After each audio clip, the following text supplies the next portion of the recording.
Yeah. So if we want to enjoy wonderful change and transformation and success, it requires a decision to make a change to some of the things that we do in the morning. Meditation and movement. Yeah. And um, we don't have to fall into the trap of thinking that, if it's not an hour of meditation, it doesn't count. And a lot of us entrepreneurs who are trying so hard to reach bigger and bigger markets, or those of us in the corporate world who are trying to scale, we forget that the biggest marketing elixir is who we truly are. So much of what we have to kind of unlearn at the beginning of a process is to reclaim what it is that we love Hmm. and reclaim the things that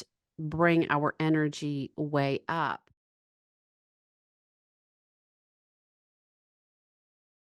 Hello, Team ET. Welcome back. Great that you've joined us once again. And today, before we dive into our conversation with our guest, I want to offer a couple of questions for you to ponder as we start to unpack this conversation. Here's the first one. Have you ever felt stuck in your creative or entrepreneurial journey? Do you find it challenging to stay resilient and maintain a positive mindset, particularly when obstacles start to pop up and get in your way? And are you looking for practical strategies to become more innovative, more buoyant in both perhaps professional and personal lives? So if you are nodding along to any of those questions, then I'm very happy to let you know that during the next 40 minutes or so, we're going to be exploring some of these as well as more. And to help me with this, I'm thrilled to have Miss Susie deVille, founder of Innovation and Creativity Institute, as well as author of the highly successful book called Buoyant, The Entrepreneur's Guide to Becoming Wildly Successful, Creative and Free. Susie, great to have you on the show. Welcome to the ET Project, and really looking forward to our conversation. Thank you so much. I am so delighted to be here. Yeah, we've chatted a little bit behind the scenes, and last time we caught up, and you have a very interesting background. So I thought we'd probably start there, and then we'll build from that, if that's okay. Sure. Uh, Maybe you could share a little bit about, in particular, your business background and the journey that has led you to where you are today. Yes, so I grew up in an entrepreneurial household and learned directly from my father from a very young age all of the joys and tribulations of what being in business means. And so I was somewhat prepped long before I went out and tried this on my own. But I got into being my own boss and being really keen on being an entrepreneur when I moved back to the United States after being in London for a couple of years in the academic publishing industry. So Mhm. I came back and I live in a very small town in the mountains. And so there aren't, or there weren't at that time, certainly a lot of opportunities for professional development. So I began exploring how to become a consultant and coach, as well as a leader of a nonprofit organization. Mhm. So I did both of those things together. Then I got into real estate work, which I have been doing for the last 23 years, and um, started to transfer and transform my coaching and consulting enterprise into something that was much more focused on innovation and creativity. Mhm. And in the middle of all of those things, I had a personal experience that very much woke me up and shifted my focus again professionally, and really helped me understand the keys to entrepreneurship in a much more positive and healthy framework. Because I Okay. was definitely a subscriber to work your tail off and, hope to get a nap at some point. Yeah. What? What was the trigger? Was there a specific moment where you had that awakening? I did, and it was not a kind moment, Okay. as most transformational moments tend to Mm, be. This was when the markets crashed in 2008. right. And I, of course, was in the real estate industry, which was hit the hardest. Mm, The second industry that was hit the hardest was the construction industry, which my husband was in that industry. So the household had quite quite an upending right. financially, emotionally. And it turned out that this was going to be my sort of heroine's journey, going through an odyssey of trying to rebuild my life from what Mm, was completely an ash heap, because after the financial devastation and the businesses going, the marriage dissolved and my health followed suit. So I had to figure out how to extricate myself from all of these messes I was in. mhm, And I realized pretty quickly that my go-to move, which is to just work myself to a nub, was yeah. not going to work this time. So I went on this very interesting journey to completely rebuild my life and rebuild my business from scratch. And Mm, what I found was some early sort of theories that I had learned from researching innovation and creativity several years prior to my nuclear winter period. I started to clue in that there was something in the world of innovation and creativity that was going to help me.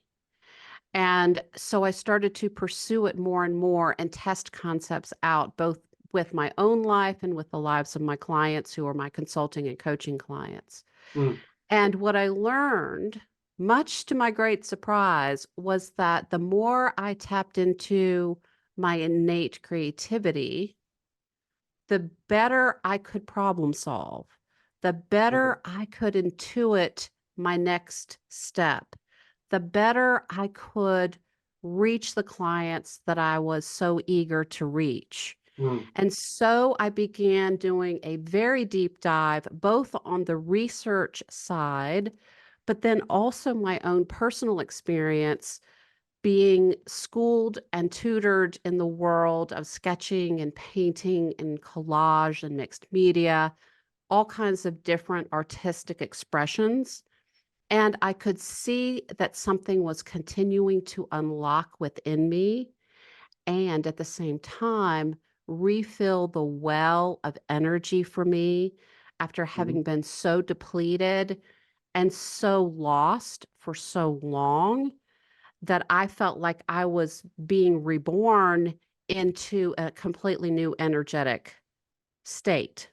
right. So it is and honestly, I even though I grew up in a household with art surrounding me Mm, and having so much value within the culture that I grew up in around creativity and around art, I did not consider myself an artist, mhm, because I believed the lie that most of us believe, which is if I can't make something that looks like something in the real world, then it doesn't count as art, which of yeah. course is absolutely nonsensical. But I bet a lot of people listening today are kind of thinking, well, I don't know. I'm not an artist. I can't create anything. I can tell you it is as quick as a 3-minute exercise, Mhm. and you can learn not only, yes, that you are an artist, but that the experience of making something is profoundly and deeply transformational and healing.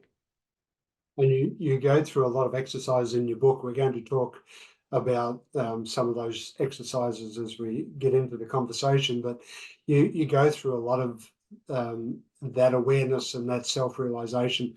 I know as I was reading the book, I was thinking to myself, well, I'm guilty as charged. I'm one of those people that has that belief that I'm not an artist. I can't draw. My daughter on the other hand, is somehow gifted in that area, and so I shy away from it, and she does what she does. So I can understand the false premise that a lot of us have, right? And I think you delve into that so beautifully. I was going to ask you about where did the art stem from? You mentioned you were surrounded by it in your family life, I guess. Is that I was trying to make the connection, I guess, between the art and the creativity release. How you came about to using art as that mechanism. So the art that I grew up with, my father was absolutely a huge fan of all things Asian culture Mm, and art. And he was trained as a ceramic engineer and also had an MBA from Harvard. So he loved beauty and art and nature, and he also loved understanding how things work, and he loved business. mm, And that had a huge impact on me. All of those things had a huge impact on me. And what I discovered was that this world wasn't walled off to me. right. As I started to do this research, I was looking for clues that I could just bring some ideas into some consulting and coaching Mm, relationships and workshops that I was doing. But then I started to get this clue about actively doing the work of making something, mhm, not just theoretically talking about the importance of innovation and creativity and what the keys to those things are. mm, I suspected that there was something else about what it's like to go through the process because I had seen it my whole life in terms of the things that my dad created and how much fun and how much absolute joy that he had mhm, doing these kinds of things. And so I thought, maybe it's not just an intellectual exercise. mm, Maybe, maybe I should be learning this myself and forgetting how hung up I am on perfectionism and this concern about making something that I'm going to hate or not having any quote unquote talent. All of right. those worries that we have that were kind of fed through culture and how we are exposed to the world of creativity and art throughout our lives, all of those falsehoods are so hard for us to initially disbelieve because it is so prevalent. Mm, And if you go into a classroom of kindergarten, first grade students, and yeah, you ask them to, whoever here is an artist, raise your hand, they will all raise their hands. yes. This is how we begin. We believe in our art at the beginning. If you go into a fourth grade class and you ask the same question, you'll probably get three or so people raise their hands. Mm, And so it's not like 27 kids were sucked out of a classroom via, UFO. All the artists were just taken out and then replaced. It is what's happening is the phenomenon of what Brene Brown calls creativity scars, mm, where we share something tender and personal that we have made, whether it's a picture or whatever it is, and then we get the ridicule or the belittling somehow that making art is foolish, time waste, you never can make a living doing this, or the thing mm, that you made is hideous. And I've had several experiences where that happened to me in both the classes and camps and so forth, where I just thought, well, I'm going to stick with what I know because it's right. too painful to fail at something. Mm, And so there's lots of us, actually, the vast majority of us have had these art shaming experiences in our lives. yeah. And I have a lot of 40 and 50-year-old clients who are still scarred, painfully so that when we start to do this work, initially it can be very emotional to go through Mm. this process. But then it becomes completely delicious. Yeah, you mentioned in the book that our forms of communication way back, thousands of years BC, um, were essentially drawings, right? And we communicated much through drawing before we could even communicate through language, or verbal language at least. So to your point, I guess, we sort of are born with this innate ability to do something and believe that's how we communicate. And then we're sort of curated or conditioned over time to believe that it's not real, and we get critiqued, let's say, about what we could have done different or could have done better. So I like it. Um, And there's this fascination that I really want to emphasize in mm, just about every single culture, that the thing that you make is the point of creating. mhm, And it's not. Now, you may create something that you love. You may create something that is helpful, moving, transcendent. And all of that's bonus, in my mm, opinion.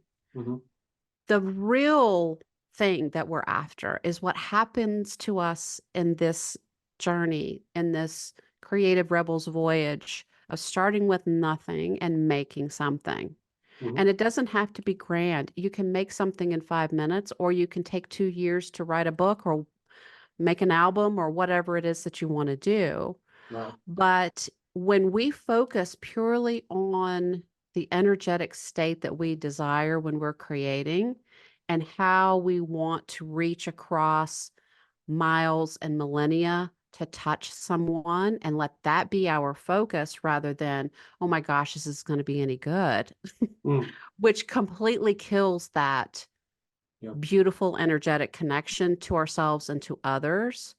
Then we can relax and just play and just try on things and experiment. And of course, that creates the best, most resonant work. Mm. I'm visualizing that in a corporate or an entrepreneurial environment, and how some of my colleagues, myself included, probably at the times, would struggle with the ideas, the concepts of creative expression as a meaningful uh, business ideal. And I guess you come across that a lot with many of the clients you're engaged with. And I come across it in my own brain Mm. because it is such a part of us. It is Right. so in us to think, oh, I don't have time for that today. I got stuff to do. I'm an Yeah. important hard charging entrepreneur or a C-suite executive. And Yes. I'm not retired and I don't have time to kill. And crafts, oh my God, you're kidding me? I don't have time. So I get it. I so get it. And it's Mm. so interesting that when we give ourselves 5 minutes to make something and we don't get all hung up on the outcome, there is a little pocket of energy that goes with us throughout the day that is Mhm. not like anything else that we do. Right. You can't meditate your way there. You can't lift weights your way there. It's only, and those things are wonderful, by the way, Mm. but there are certain things that we can access within us that propel us in ways unlike anything else that we can do, that has to do with this journey of going into this portal of the unknown that's riddled with uncertainty and just seeing what happens. Mm. And we don't do it in many, if any other aspects of our lives. But when we have the courage to do it, what comes out of that process is bold action and a sense of self that propels us into places that we might not otherwise have dared to trod. Mm. It is the means of how you become creative the critical aspect, or is it taking the steps to becoming the person that allows yourself to open up to that creativity more the point? It's really both, and they both feed into each other. Mm. So I have a process that I talk about in my book called the 5 M's, Mm. and it's a series of ways for us to inspire ourselves to do different things that help us get into this state that activates what's known in our brain as the default mode network, Mm. which is the home of all of our creativity that comes out of our noggins. Yeah. And so the 5 M's, and I'll just talk about a couple of them, but there are certain practices that you can have. One is called morning pages, which is the brainchild of author Julia Cameron, who wrote The Artist Way. Mhm. That's just 3 pages of longhand writing. The opportunity here is to just dump out everything that's in your mind that's distracting or causing you anxiety or muddying the waters of your Right. clear thinking. Mm. The next is moments of inspired learning. Mhm. This can be 2 minutes, and I do this every morning. I have a very easy hack for you. Mhm. Just get a journal, a notebook of any kind. It does not have to be fancy. And you can look up inspirational quotes Yeah. and write them in your journal. It takes you all of 2 minutes. But what happens is that something is unleashed when we're in this state that is not typically a part of our morning routine. Mm. It's an expansiveness, and it is an opportunity to feel like an electric current and connection to whomever stated this inspirational thing. And it kind of rolls around in our subconscious mind Yes. for the rest of the day. The third is, of course, making something, which is the one that everybody fights me on. But here you can just get out a Post-it and a pencil and doodle, set a timer and doodle for 5 minutes. Give your subconscious mind a question. Mm. So if you're stuck on, oh my gosh, I don't know how to bridge this gap on the sales copy for my website, or I don't know how to do this pitch for the next meeting at this big company that we're presenting to, or give me some ideas for the family vacation, whatever it is. You can ask your subconscious to help you out, but then you can help your strategic left brain that's always focused on going, doing, running around. Mhm. You can help it take a nap, and you can just doodle on a piece of paper. The trick is to just keep your hands moving. And then at the end of the 5 minutes, flip your paper over and see what your subconscious has to say. And just do some free writing for about 3 minutes and see what comes up. It's kind of miraculous and magical how it works. Yeah. Our subconscious minds have so much rich material to give us. Mm. And we're so great at ignoring it, stuffing it down, blowing it off because we got stuff to do, right? So, this very act of moving the hands ignites creativity centers in our brain and wakes up the subconscious mind, puts the judging, grasping, logistical focus of the other part of our brain into a kind of a sleep. Mm. And then there's some juicy things that come out of it.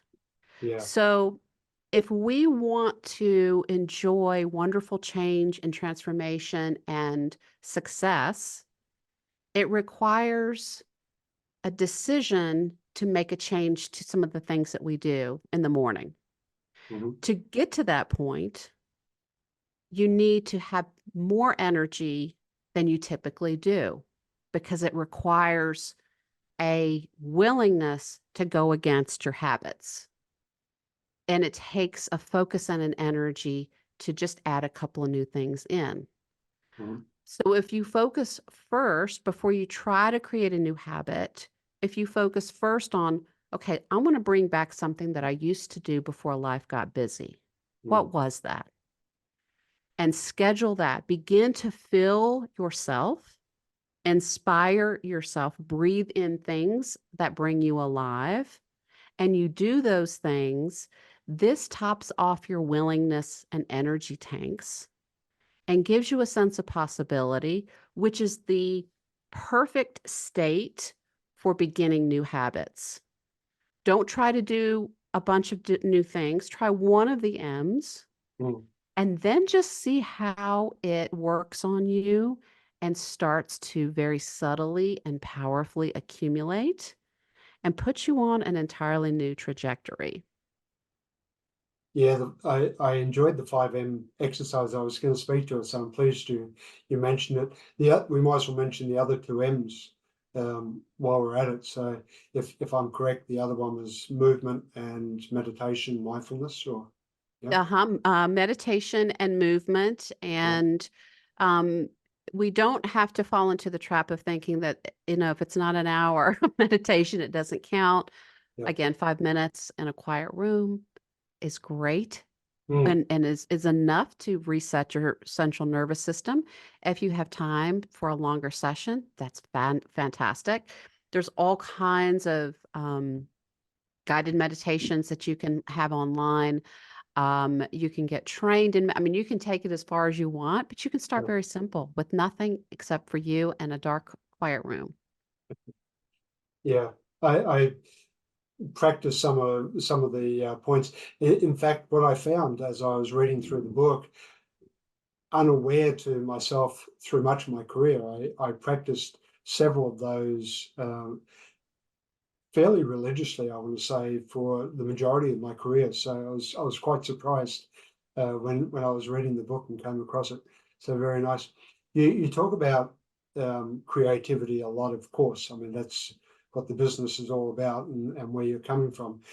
There's a sentence you have, I don't know where it is in the book now, but creativity thrives in curiosity, authenticity, experimentation, wonder, and play. And as I thought about each of those words and the meaning behind them, for sure I'm 100% on board with that statement. You know, when I'm curious, my mind is open. When I'm authentic, um,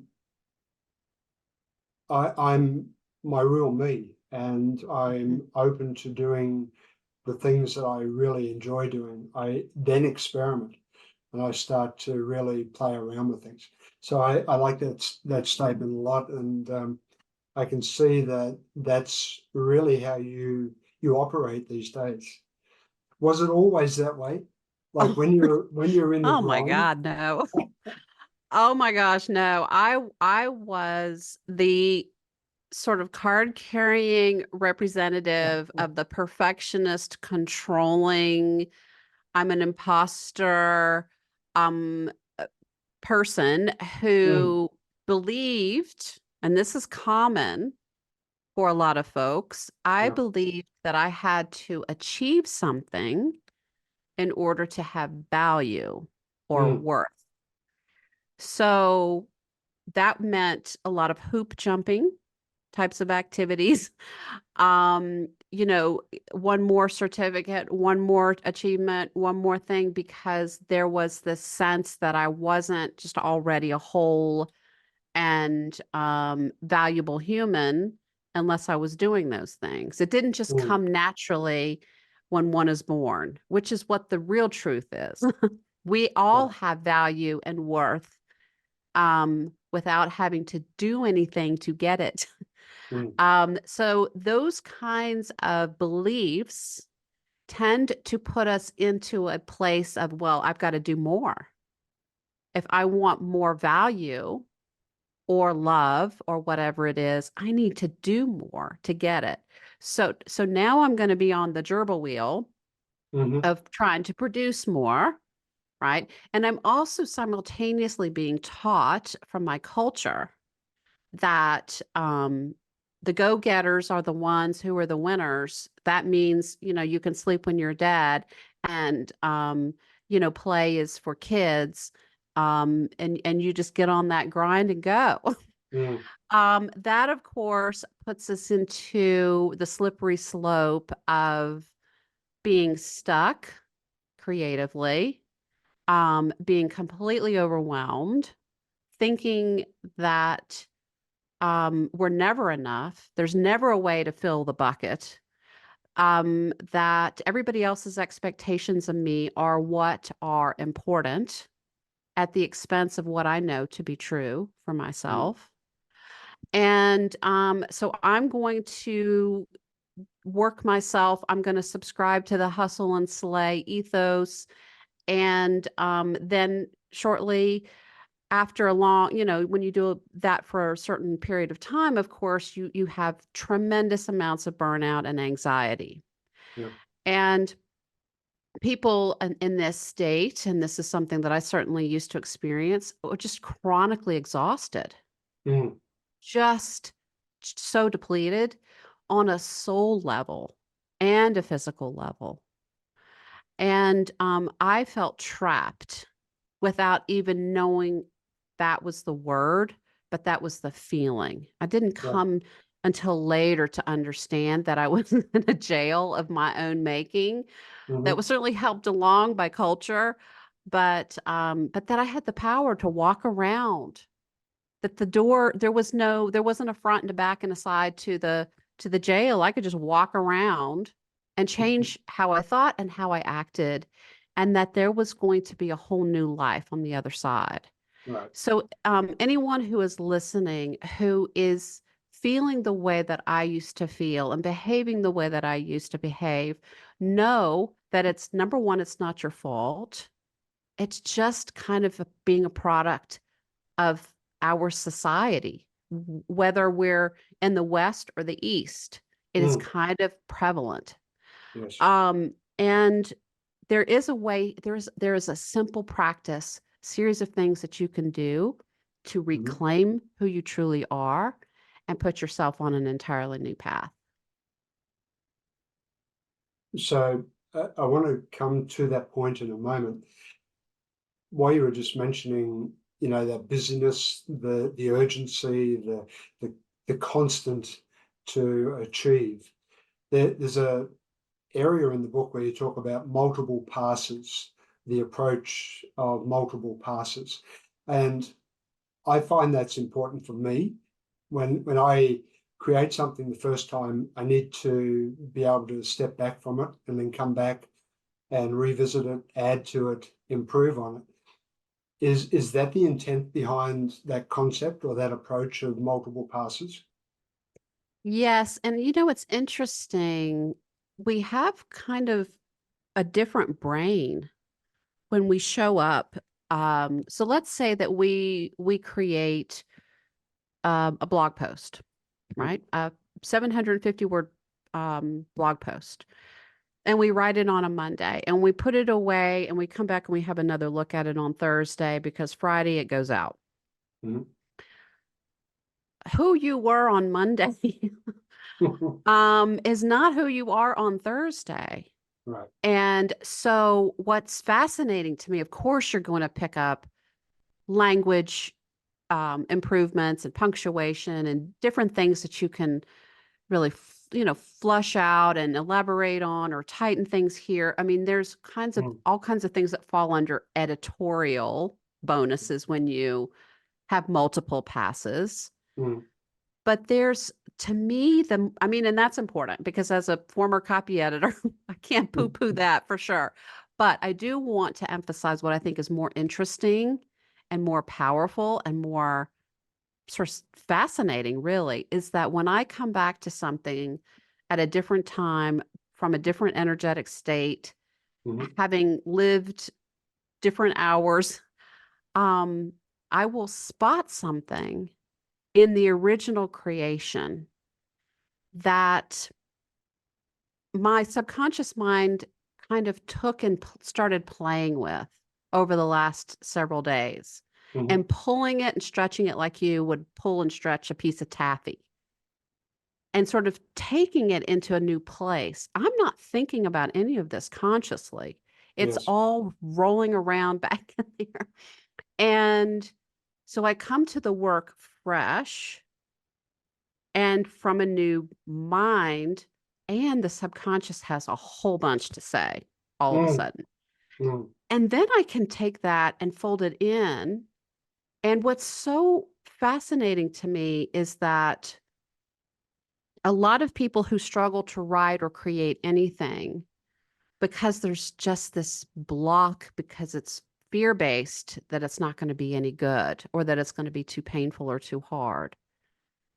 I want to impress upon folks that this kind of alchemical thing that I'm talking about having multiple passes and you come back to what you had originally created, and then you're this newly informed soul with these other experiences, even if it's just been a few days.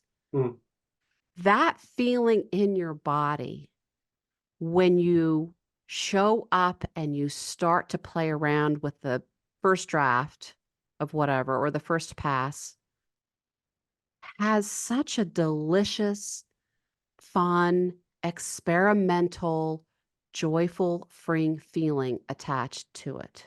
mhm, You're now standing in the kitchen with your saucepan and all of your fabulous French ingredients, and you're just playing around. I wonder what happens if I put this in there, or if I add wine to it first before I put the other spices in, what happens? And so rather than just having a furrowed brow, somebody who's just like, I'm going to make this sauce, mm, it's not going to be any fun for you. And it's certainly not going to taste great for anybody else because we can feel you in your work for better or for worse. mm, And a lot of us entrepreneurs who are trying so hard to reach bigger and bigger markets, or those of us in the corporate world who are trying to scale, we forget that the biggest marketing elixir is who we truly are. mhm, And we try to white knuckle our way to success rather than having fun with something.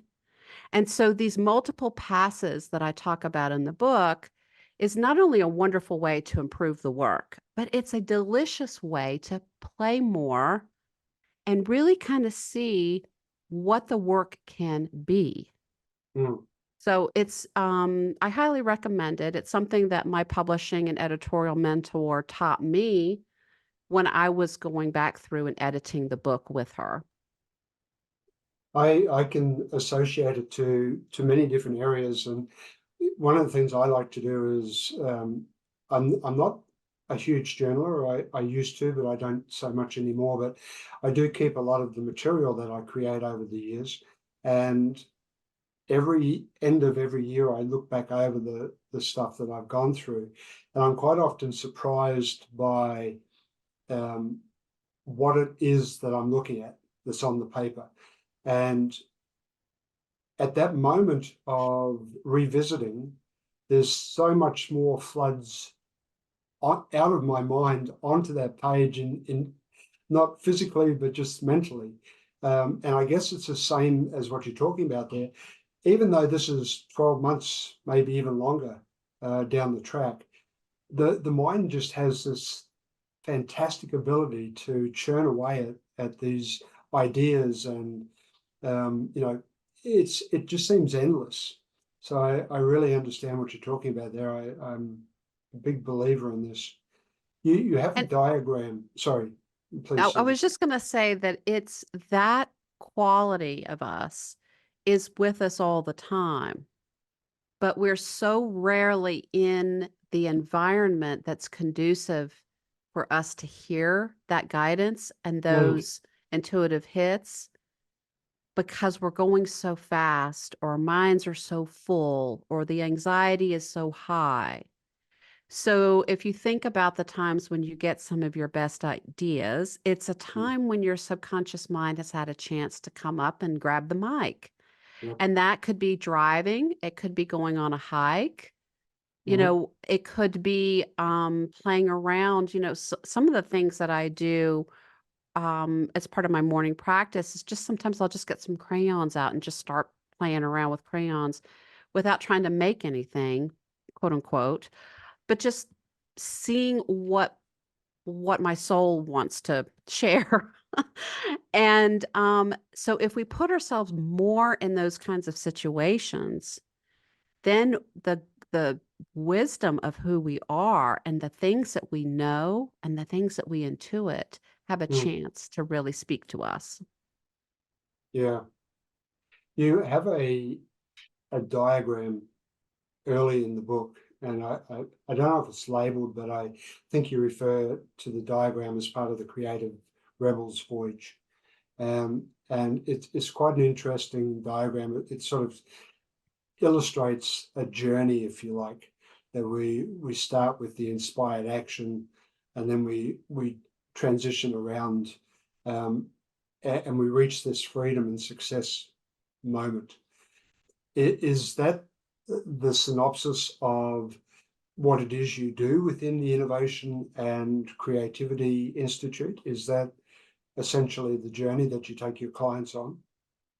It is. And so much of what we have to kind of unlearn at the beginning of a process is to reclaim what it is that we love Hmm. and reclaim the things that bring our energy way up and bring our sense of adventure back and embrace the notion that I don't have to chase perfectionism and I don't have to hide anymore because I'm so terrified of being judged, or Mm, I don't have to work myself into a state of near delirium in order to prove to someone that I have value.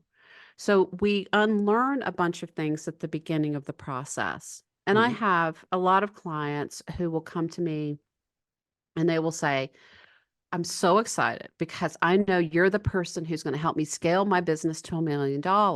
And that's true. I do that. But how we get there is not anything close to what they believe this path is going to be. right. So they arrive typically very stressed, very disconnected. They haven't done anything fun in forever. The last vacation that they took was maybe 4 days around Christmas. Um, and they're just cranking through, barreling through their lives. And they come to me and they say, I'm just so burned out. I don't have any ideas. I just can't quite get out of the rut that I'm in.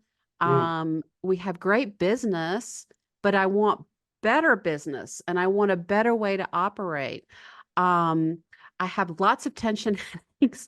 My relationships aren't great, but let's get to $1 million. And so I can totally, and I will say to them, look, we will get there. I promise you we'll get there, but it's not going to be along the route that you normally will take. mhm, And you're going to be frustrated initially, and you're going to be very suspicious because I'm not going to agree with the wiring that you have to be miserable almost in order to be successful. And play is going to feel very unsettling and weird because it opens up the experience of time. mm, And when we're not running and doing so hard and we slow things down, well, not only do we have access to our subconscious and intuitive minds, but whoa, here come all the feelings that we have been ignoring and buffering and overworking our way to numb out very mhm, successfully. So that puts people on a very unstable footing initially. And it's not long. I give people the skills and the methodology to put themselves back on a much healthier, sort of centered, stable ground, Mhm. and also engage more in fun and play. And I assign it like Right. home. I mean, it is literally, I call it homework. And they have to do it. And they don't, Mm. and they're like, they're just fighting and fighting. But then they finally will do the thing. And all of a sudden they show up the next coaching session as a believer, because Mm. on the heel of the fun thing that they did came some kind of fascinating understanding, transformation, new idea, new connection. And it's uncanny, really, how it works, because we fire up this magical synchronicity into our lives when we are connected to ourselves, Mhm. calm, and very excited about what we can create and the influence and impact that we can have in the world. And that is just a giant magnet for serendipity, for interesting connections, for your own ideas.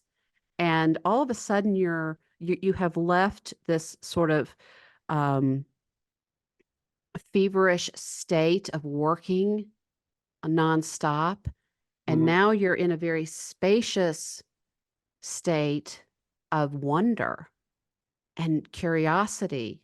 You're still working, but Mm. you're working at a capacity that feels um, hardly like the work that you used to know, but your efficacy and your impact goes up by, times 10, times 100. Right.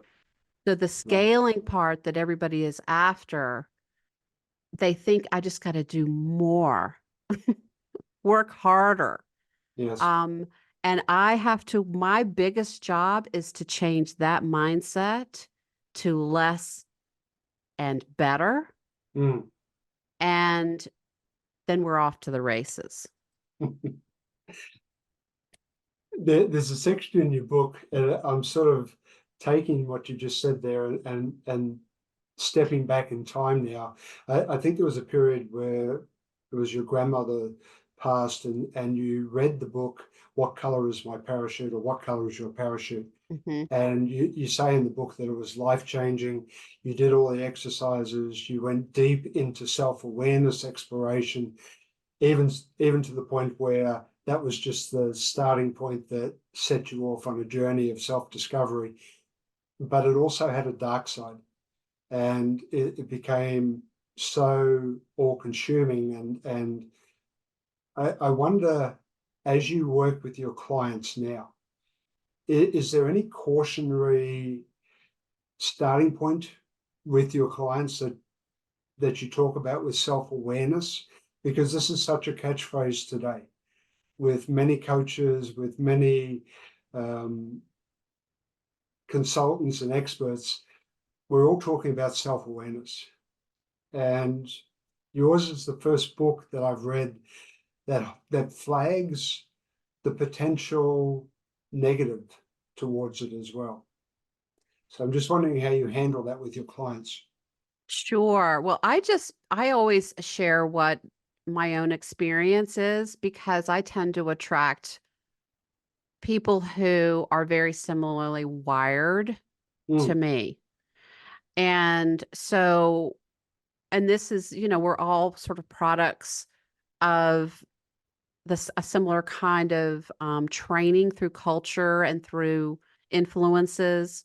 So it's always easy for me to say, well, let me tell you, um, because there is this interesting sort of two ends to the continuum, Mm. where we are starting to get awareness of I want to make some changes, right? I'm an overdoer. I'm an overachiever.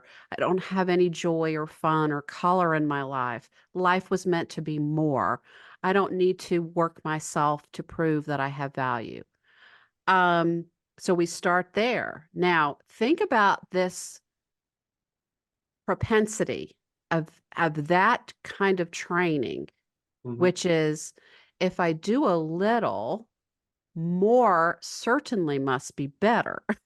Right, right. And that there is some kind of ultimate outcome that looks a certain way. So if I start the self-improvement, self-help journey Mm, and I treat it and I don't change the underlying mindset,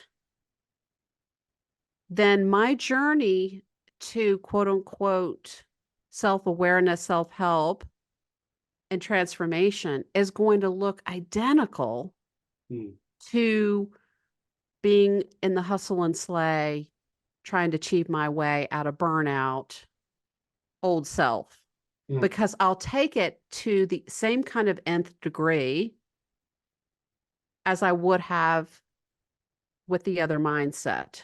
So that means that if I get great results 6 months in, then I should just do more and more and more and more. And just my whole life can be about, as I refer to in the book, bleaching out defects, mm, things that we perceive are defects about us, right? That we're never whole, that it's always around the bend, the perfect self, that's a worthy endeavor to try to just up level ourselves into like a spark of light. You know, we we evolve to this place that we're just this perfect little atom of mhm. energy.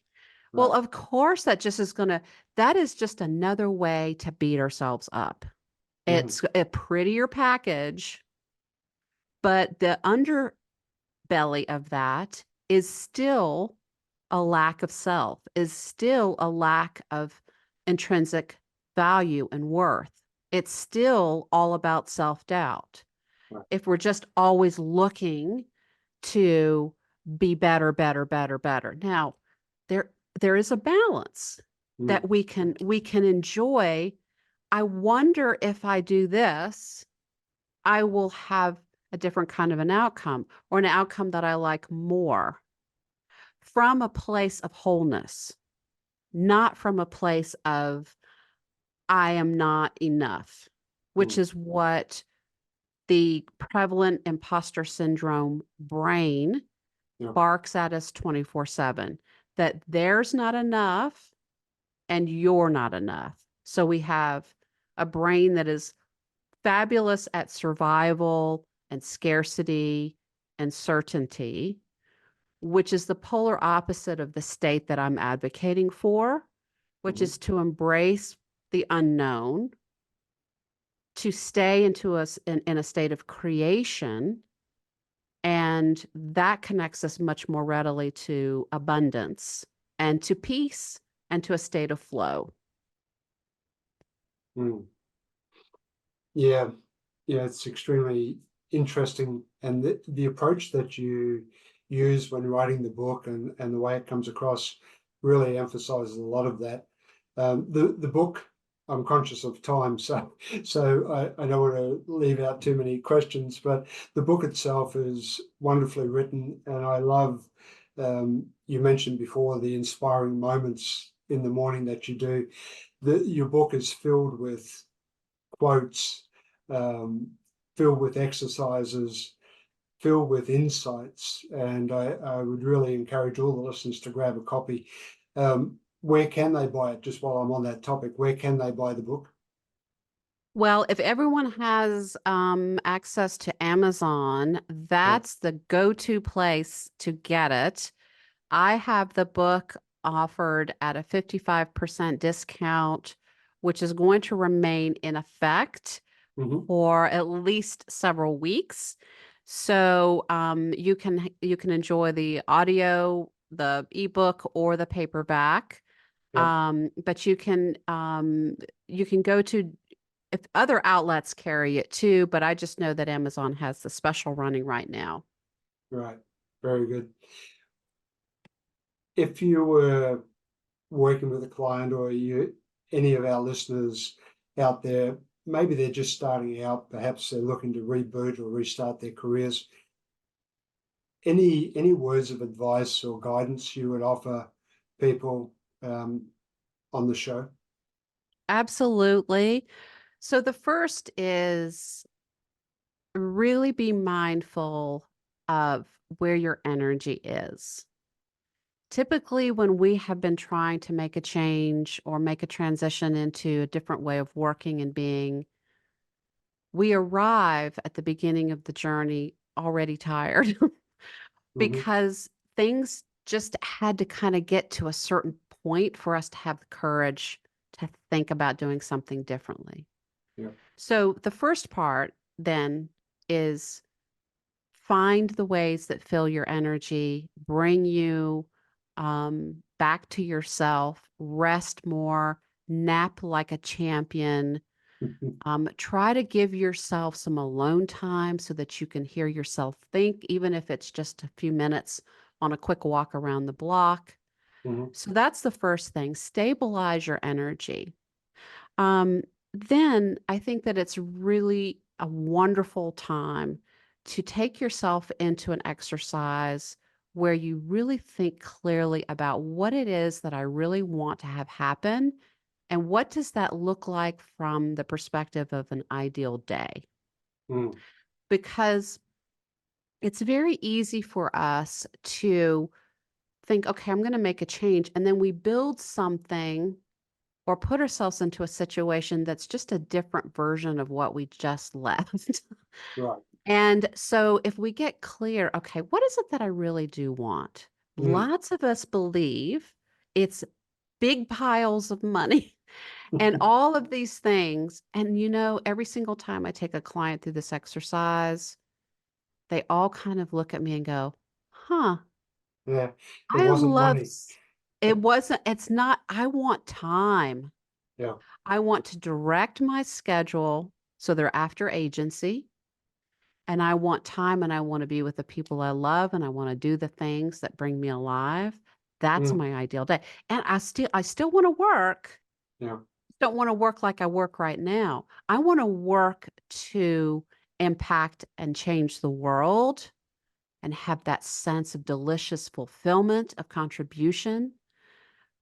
But the big stack of money and all that stuff, I don't know. So Mm. it's really interesting.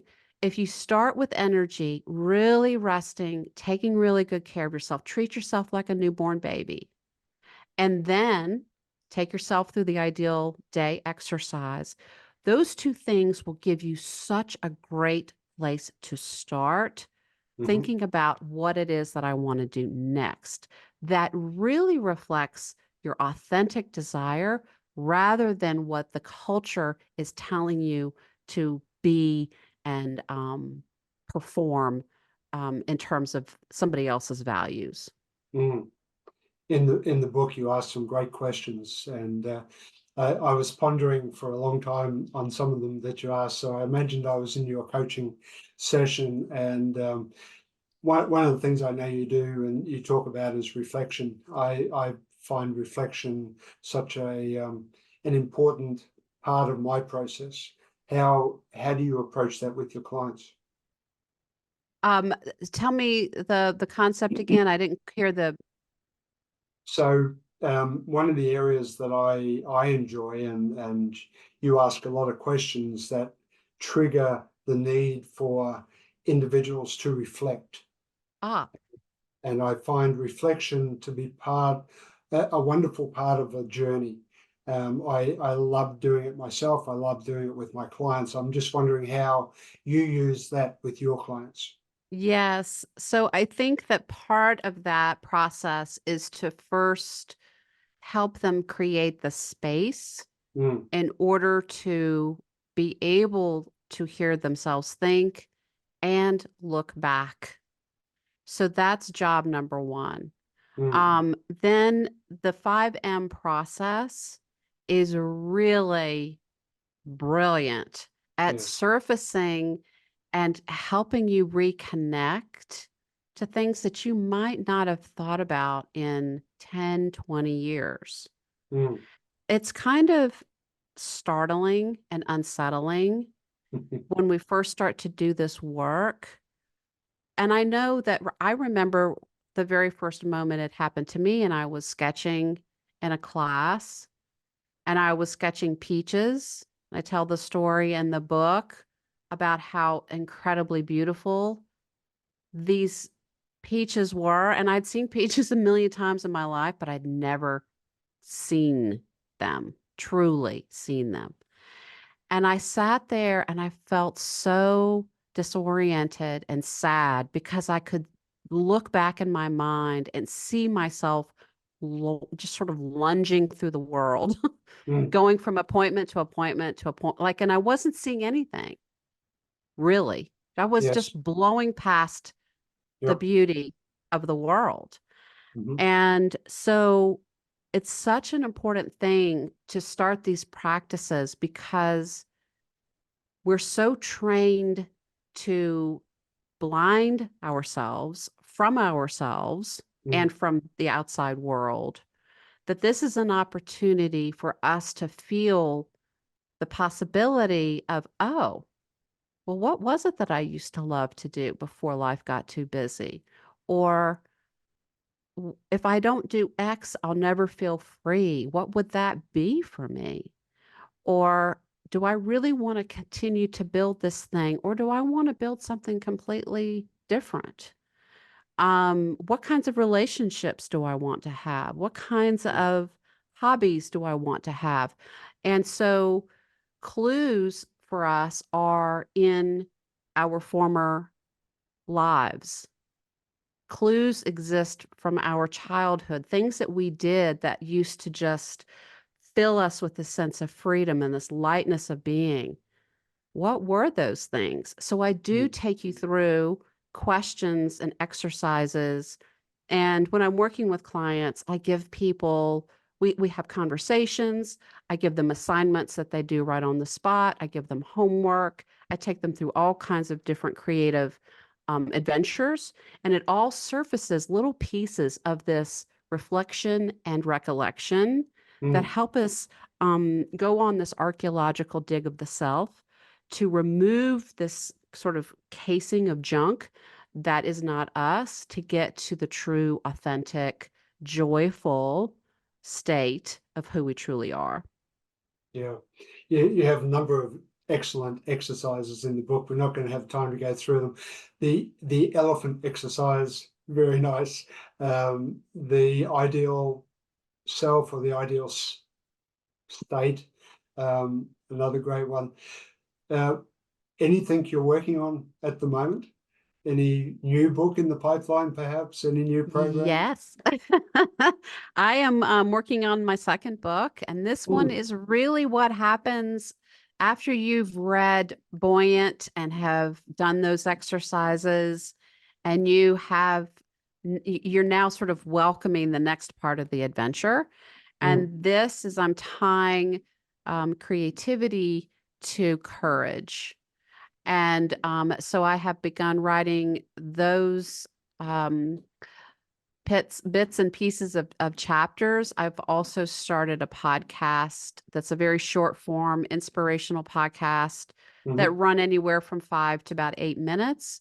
And the name of that podcast is The Courage to Live a Big Life. And so so I'm writing the content and speaking the content and putting it out Wow. there to try to see what lands for people. I'm curious where people are stuck. And so this is all going into the cauldron of my next book. Mm. Do you have a time frame yet? You know, I didn't have a time frame on my first book, and it worked great. because what I did was I approached writing it like you would if you were at a Parisian open market and you have your little basket.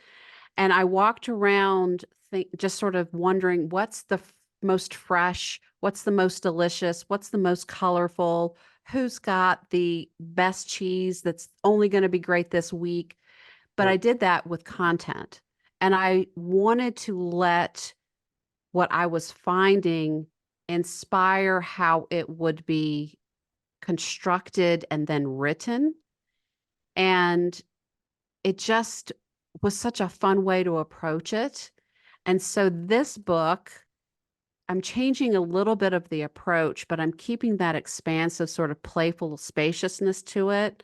It will have, there will be a moment where I will shift into a different state, and Right. it will become much more about now being sort of Edward Scissors hand to the manuscript, and it will be a much more different mindset. But now I'm 3 years old with my hands in the clay, Right. making a giant mess and having a ton of fun. I love the metaphor. Where can people go to find you and perhaps engage with you? Sure, you can go to my website, which is Mhm. innovationandcreativityinstitute.com. And there you can connect with me on all the social media platforms. If you like, you can sign up to receive my toolkit for entrepreneurs, which is a free download. It has all kinds of goodies in it. And also, you can reach out if you would like to have a 30-minute consultation. I do those for free. And sometimes that's enough, to make a big difference and you're off and going. Mhm. Or if you want to talk about a longer coaching engagement or participate in any of my workshops, you can do all of that from the site as well. Fantastic. Well, Susie, it's been an absolute pleasure having you on the show. The book, again, the name of the book, if you don't mind. It's Your, it's Buoyant, the yes, Entrepreneur's Guide to Becoming Wildly Successful, Creative, and Free. perfect. Well, hopefully the listeners will go out and get themselves a copy. It's a great read. It's quite a lengthy book, by the way, so just prepare yourselves. It's just shy of 300 pages, I think, but 300 pages of very insightful, useful content. So don't be shied off by the size. And yeah, so thank you. Thanks for the insights. Thanks for being on the show with us today. Thank you so much for having me. I've loved our conversation. So what are you waiting for? Hit the subscribe button below and click on the bell icon so I can pop up in your feed occasionally with a great tip for your ultimate growth.